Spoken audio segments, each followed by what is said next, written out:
तो गढ़ीबाज में एक बार फिर आप सबका स्वागत है। हिमाचल ट्रिप हमारी ख़त्म हो चुकी है। इस ट्रिप के सारे वीडियोस मैंने अपलोड कर दिए हैं। अगर आपने कुछ वीडियो मिस किए हैं तो ऊपर दी गई लिंक पे क्लिक करके आप वो सारे वीडियोस देख सकते हैं। तो इस वीडियो में मैं आपको बताऊंगा कि हिमाचल की हमारी ट्रिप में एक्सपेंसेस कितने हुए, कितना खर्चा हुआ। जनरली जब भी मैं किसी ट्रिप के एक्सपेंसेस का वीडियो बनाता हूँ तो मैं अपनी अगली ट्रिप पे निकल चुका रहता हूँ, लेकिन इस बार ऐसा नहीं हो पाया। अभी तक हमारी अगली ट्रिप स्टार्ट नहीं हो पाई है। उसका रीज़न ये है कि पिछले 1.5-2 महीने से मम्मी की थोड़ी सी तबीयत ख़राब हो गई है।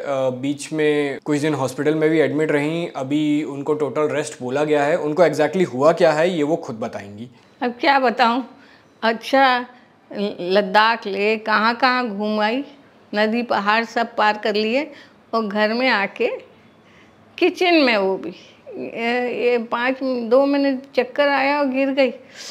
और बस फिर क्या, अपना बैकबोन में थोड़ा सा प्रॉब्लम हो गया। डॉक्टर के पास गई, एडमिट रही। डॉक्टर साहब बोले कि अब थोड़ा बेड रेस्ट करना पड़ेगा 2-3 महीने। तो 2 महीने निकल गए। अब जब थोड़े दिन बाद ही बेड रेस्ट ख़त्म होगा तब फिर हम घूमने निकलेंगे। तो अब देखते हैं कि मम्मी कितने दिन में रिकवर करती हैं।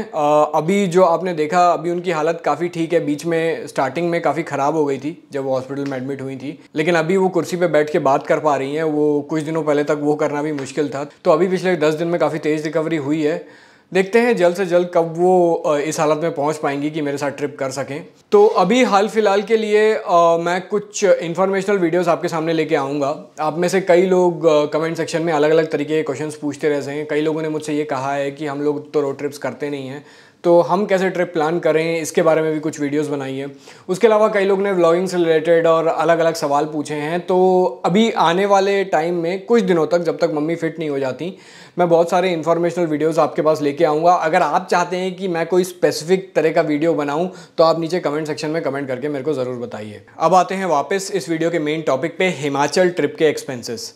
सबसे पहले हमारा टूर का जो शेड्यूल, ये जो पूरा टूर था जिसमें हिमाचल में बेसिकली हमने तीर्थन वैली कवर की है, ये टोटल 19 दिन का था, 19 डेज़। तो स्क्रीन पे जो आप देख रहे हैं ये हमारे 19 डेज़ का पूरा शेड्यूल रहा है। अगर आप भी हिमाचल में तीर्थन वैली को एक्सप्लोर करने की सोच रहे हैं तो इस शेड्यूल से आप थोड़े इनपुट्स ले सकते हैं। अब आते हैं एक्सपेंसेस पे। सबसे पहले बात करते हैं होटल एक्सपेंसेस पे। इस ट्रिप में जो हम अलग अलग होटल्स और होम स्टेज में रुके, बेसिकली हम लोग इस ट्रिप में होम स्टेज में ज़्यादा रुके हैं। इस पर जो हमारा टोटल एक्सपेंडिचर आया वो आया 30,500, 30,500 रुपये। 19 दिन यानी 18 दिन हम अलग अलग जगह रुके और इन 18 दिनों में 30,500 रुपीज़ ये थे हमारे होटल एक्सपेंसेस। अब आते हैं फूड एक्सपेंसेस पे।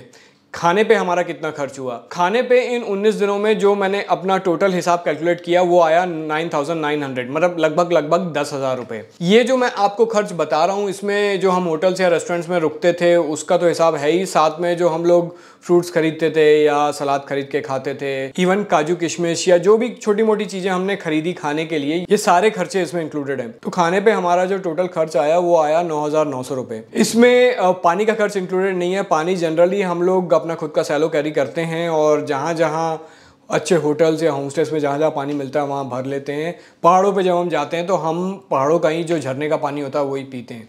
तो पानी पे हमारा कुछ खर्च नहीं हुआ। ये जो खर्चा है वो स्पेसिफिकली खाने का है। अब आते हैं फ्यूल एक्सपेंसेस पे। इस ट्रिप में जो टोटल मेरी गाड़ी चली है छत्तीसगढ़ से लेके तीर्थन वैली और तीर्थन वैली से लेके वापस छत्तीसगढ़, वो है 3700 किलोमीटर। तो अगर 3700 किलोमीटर के हिसाब से देखें तो मुझे इसमें डीजल डलवाना पड़ा लगभग 185 लीटर्स, 185 लीटर। इस हिसाब से कैलकुलेट करें तो हमारी प्यारी रंगदुम ने दिए है इस बार 20 की माइलेज। रंगदुम की माइलेज थोड़ी थोड़ी बढ़ती जा रही है। शायद उसका एक रीज़न ये है कि हमने ऑफ रोडिंग इस बार काफ़ी कम की, लेकिन जनरली पहाड़ों पे 17, 18, 19 ऐसा माइलेज देती थी। इस बार रंगदुम ने 20+ की माइलेज दी है। 20 का एवरेज मुझे रंगदुम से मिला। और टोटल जो हमारा डीजल पे खर्चा आया वो आया 16,500, 16,500 रुपये। तो ये थे हमारे फ्यूल एक्सपेंसेस। अब आते हैं अगले खर्चे पे, वो है टोल टैक्स। कितना टोल टैक्स लगा।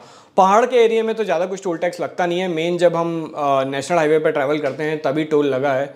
जब छत्तीसगढ़ से लेके पूरा हिमाचल तक हम पहुंचे हैं। पिछले कुछ टाइम में जो टोल टैक्स है उसे काफ़ी बढ़ाया गया है, उसका असर हमारी इस ट्रिप पे दिखा है। टोल एक्सपेंसेस जो हमारे टोटल आए वो आए 4,720 रुपये, 4,720 रुपीज़। इतने अमाउंट में जनरली जब मैं नॉर्थ में पूरा ले तक जाता था और वापस आता था तब पहले आराम से ये कवर हो जाता था, लेकिन अभी जो टोल चार्जेस बढ़ाए गए हैं उस वजह से आई थिंक ये डिफरेंस आया है। तो 4,720 रहे हमारे टोल टैक्स एक्सपेंसेस। अब आते हैं मिसलेनियस एक्सपेंडिचर पे, जैसे कहीं हम लोग किसी हिस्टोरिकल जगह पे गए हैं या कहीं पे हमें पार्किंग टिकट देनी पड़ी है या कहीं एंट्रेंस टिकट देनी पड़ी है, ये सब छोटे मोटे खर्चे।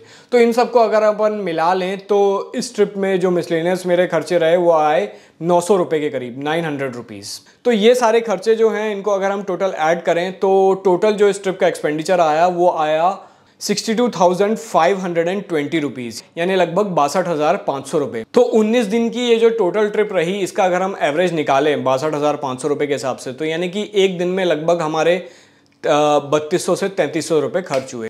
तो आई थिंक एक्सपेंसेस से रिलेटेड जितने भी लोग सवाल पूछते हैं आपके सारे सवालों के जवाब आपको मिल गए होंगे। एक क्वेश्चन और कई लोगों का रहता है कि जिस भी होटल में आप रुकते हैं उसके अलग से वहाँ पे टैरिफ कितना है, खाने पे कितना खर्च हुआ है, ये बता दीजिए। तो ये सारे जो डिटेल्स हैं ये जो भी वीडियो आप देखते हैं उसके डिस्क्रिप्शन में दिए रहते हैं, प्लस जो कॉन्टैक्ट नंबर है उस पर्टिकुलर होम स्टे का वो भी वहाँ पे दिया रहता है, और अब मैंने अपने वीडियो में स्क्रीन पे भी उसको देना चालू कर दिया है। तो अगर आप इनमें से किसी होम स्टे को बुक कराना चाहते हैं या एक हॉलीडे प्लान करना चाहते हैं तो आप डायरेक्टली वहाँ कॉल करके कॉन्टैक्ट कर सकते हैं। दूसरा, लाइडा में हम जिस होम स्टे में रुके थे, लाइडा हॉलीडे होम स्टे, ये उनके जो ओनर है रितिम ठाकुर जी, वो खुद भी एक ट्रैवल एजेंट है। ये कोई स्पॉन्सर्ड वीडियो नहीं है, उनने मुझे कहा नहीं था डालने को, लेकिन मैं आप लोगों को बता रहा हूँ। अगर आप तीर्थन वैली या उसके आसपास का एरिया, कुल्लू मनाली, यहाँ पे किसी ट्रिप को प्लान करना चाहते हैं तो आप रितिम जी से डायरेक्ट कांटेक्ट कर सकते हैं। उनके होम स्टे में भी रुकने के लिए कांटेक्ट कर सकते हैं या फिर उनसे एक पूरा टूर प्लान कराने के लिए भी उनसे कांटेक्ट कर सकते हैं। तो ये था आज का वीडियो। मैंने आपसे इस वीडियो में पहले भी बोला है, एक बार फिर से रिपीट कर रहा हूँ, अगर आप चाहते हैं कि कोई स्पेसिफिक टॉपिक पे मैं वीडियो बनाऊँ तो आप नीचे कमेंट सेक्शन में कमेंट करके ज़रूर बताएं। वीडियो अगर आपने अभी तक देखा है तो वीडियो को लाइक ज़रूर कर दीजिए। तो आज का वीडियो यहाँ पे ख़त्म करते हैं, मिलते हैं आपसे अगले वीडियो में, तब तक के लिए गुड बाय।